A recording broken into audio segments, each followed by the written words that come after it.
Party के संवादीय सम्मेलन में आप सबका हार्दिक जोहार अभिनंदन करता हूं। और सबसे पहले मैं नारा बोलूंगा, वो बोल देना थोड़ा। अरे जय जोहार का नारा है, थोड़ा आवाज नहीं गई, पूरी संवाद में सुनना चाहिए। अरे जय जोहार का नारा है, अरे जय जोहार का नारा है। भाइयों, ये आज जो सम्मेलन हो रहा है ऐसी परिस्थितियों में हो रहा है जिसको हमको समझना और सोचना बहुत जरूरी हो गया है। आज हालत, क्योंकि हमारे 1507 जो शहीद हुए मानगढ़ पे, हमारे गोंगा गमेती को जिंदा दफना दिया गया, दफन गए, और उनका जो बलिदान था वो बलिदान क्या इस बात के लिए दिया था, उन्होंने दफन हो गए थे कि उदयपुर पानी पिएगा? क्या इसलिए बलिदान दिए थे कि ऐसा राज आएगा जिस राज के अंदर ऐसी इतनी महंगाई, इतनी बेरोजगारी, इतना लूटपाट, इतना अत्याचार, इतना अन्याय हमारे ऊपर से का ऐसा राज चाहते थे, उसने बलिदान दिया था। इसलिए भाइयों, मैं आपको बताना चाहता हूं कि हमारे पूर्वजों ने बलिदान दिया, वो बलिदान आदिवासी राज दिल प्रदेश के लिए दिया था, ये बात तो सही है। लेकिन हमने जो भारत आदिवासी पार्टी जो बनाई है, वो बनाई है इसलिए कि हमारे जो लोग थे वो सारे भिखमंगे बन गए थे। मैं क्या कह रहा हूं, किसके? भारतीय जनता पार्टी और कांग्रेस के अंदर जो हमारे नेता थे उनको भिखमंगे बना दिया था, उनको गुलाम बना दिया था। उस गुलामी से उनको निकालने के लिए, उन भिखमंगे से दूर करने के लिए ये भारत आदिवासी पार्टी बनाया है कि जाजम तय करेगा, आप सब मिलकर तय करेंगे। इनको जयपुर और दिल्ली दौड़ना नहीं पड़ेगा। ये बात खत्म करने के लिए, इनको रोकने के लिए किया है। इसलिए मैं कहना चाहता हूं, ये कांग्रेस और बीजेपी में जो लोग अभी भी समझ में नहीं आया है, अपने आप को एहसास कीजिए कि तुम जिस तरह से भिखमंगे और जो गुलामगिरी कर रहे हो वो छोड़ दो और आ जाओ इस जाजम पे। यहाँ पे जो जाजम तय करेगा वो बात तुमको माननी पड़ेगी। इसलिए हम कहना चाहते हैं कि ये जो समय है, वो समय में जो भारतीय जनता पार्टी और कांग्रेस ने दोनों ने मिल करके ये जो गरीबी, ये जो महंगाई, ये जो अत्याचार, अन्याय वगैरह जो कर रहे हैं, वो आपको मालूम नहीं होगा, वो दोनों मिलकर कर रहे हैं। कैसे कर रहे हैं? हम आज तक मानते नहीं थे कि कांग्रेस और बीजेपी एक है, लेकिन आपने देखा होगा डूंगरपुर जिले के अंदर आपने जो बीजेपी के, कांग्रेस के जो बने थे, उन दोनों ने हमारे जो सिलेक्शन प्रणाली से जो आदिवासी ने तय किया, जाजम पे तय किया, वो 13 सदस्य से जिला परिषद के, और कांग्रेस के 6 थे, और बीजेपी के 8 से वो दोनों ने मिलकर के जिला प्रमुख बना दिया।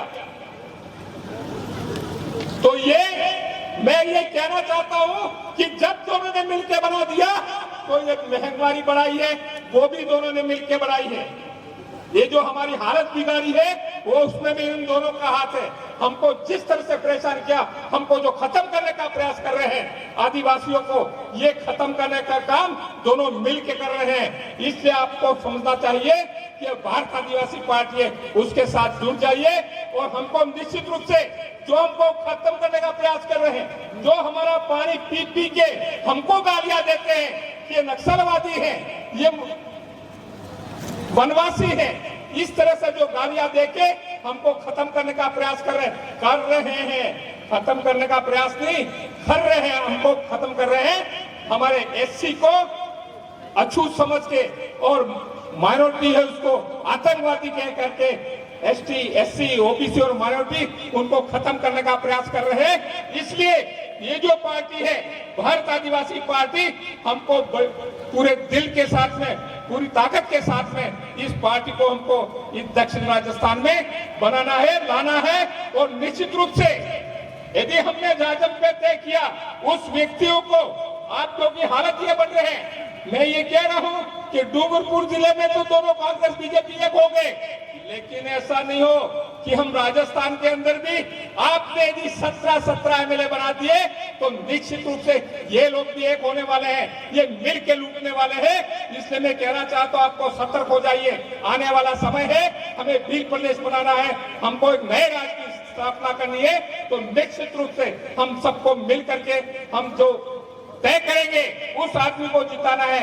इसलिए हम चाहते हैं कि ये जो तादाद दिख रही है ये सोनभद्र जिले की, ये आपने जो, ठीक है अभी हमारे पास में निशान वगैरह नहीं आ पाया है, लेकिन आ जाएगा, आज नहीं तो कल आएगा।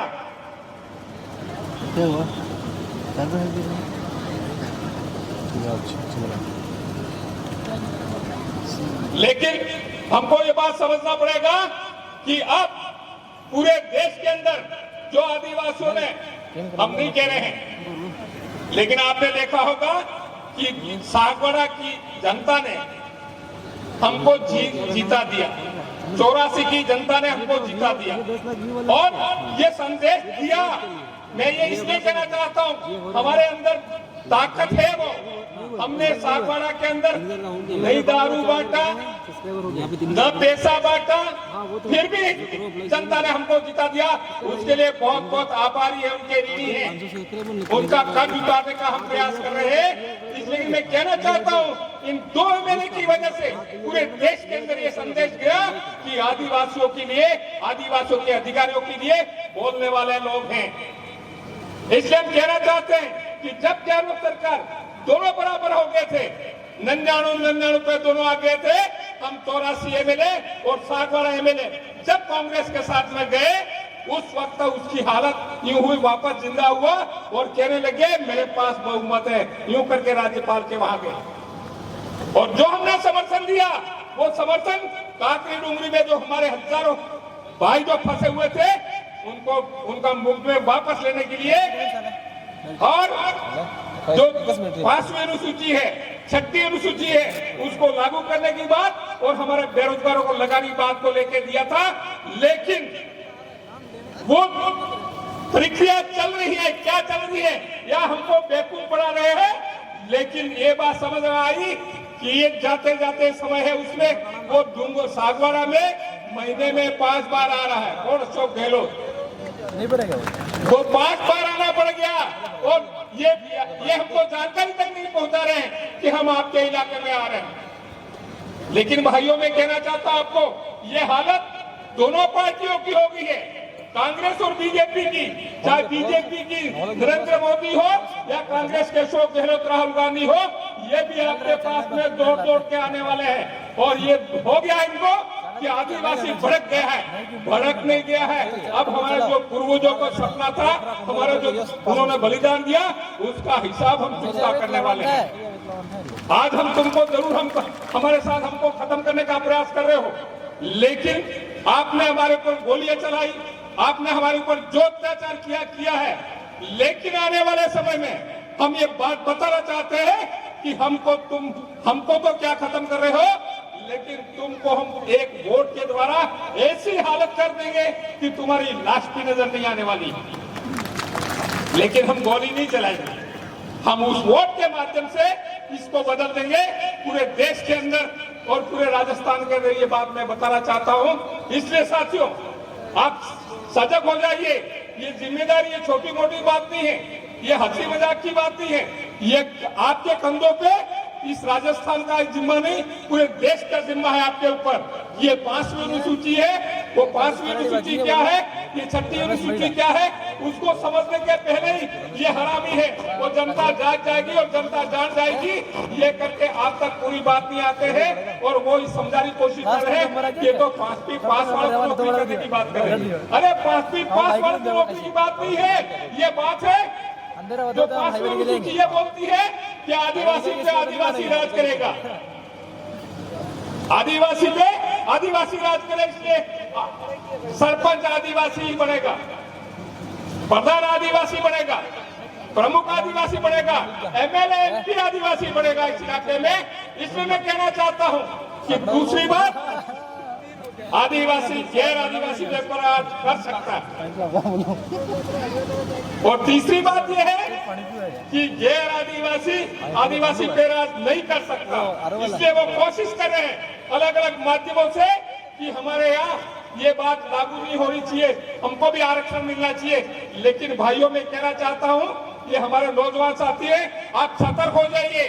कल आने वाले समय में क्या हो सकता है, क्या कर सकते हैं, उसको कुछ कह नहीं सकते। इसलिए आप सब मिल करके ये 5वीं अनुसूची और 6वीं अनुसूची है, हमारे जो हक अधिकार है, हमारा संविधान है, उसकी बचाने की जिम्मेदारी बहुत बड़ी है। इसलिए भारत आदिवासी पार्टी है, ये हमारे देश में जो संविधान है, उस संविधान को हम बचाना चाहते हैं। और ये बचाने के लिए हम ये आपको दावा करते हैं कि हमारी जो जान है वो हथेली में लेके घूम रहे हैं। आप चिंता मत करो, आप चिंता मत करो हमारे नौजवान साथियों कि हमारे साथ में क्या संकट आने वाला है। जो संकट आएगा देखेंगे, क्योंकि गोगा गमेती ने जिंदा दफन हो गए।